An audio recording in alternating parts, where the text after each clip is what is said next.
বাবা তুমি দাঁড়াও, মোমোকে ফেলাই দিও না। বাবা দাঁড়াও না, কোথায় যাচ্ছ? এই খুশি, কি হয়েছে, এত দৌড়াচ্ছ কেন? সব আমি তোমার পরে বলবো, আগে আমার মোমোকে বাঁচিয়ে নেই।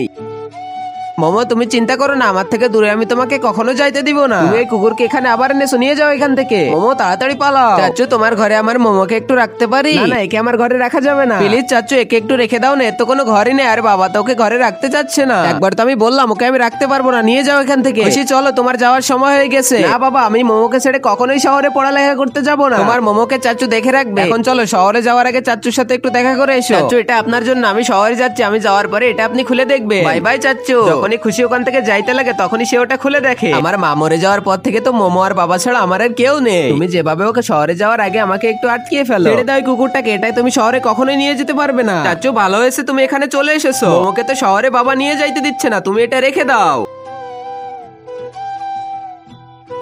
তখনই তো মোমো তার হাত থেকে ছাড়িয়ে গাড়ির পিছু দৌড় মারতে থাকে। খুশি বাইরে যেও না, এখানে চুপ করে বসে থাকো। আন্টি আমাকে প্লিজ ছেড়ে দেন, বাড়িতে বাবা আর মোমো একা হয়ে যাবে, আমাকে বাড়িতে যেতে হবে। বাড়িতে তো বাবাকে দেখাশোনার মতো কোনো লোকই নেই, আমার মা তো অনেক আগেই মারা গিয়েছে। সরি খুশিমা, আমি তোমাকে থামাইতে পারলাম না।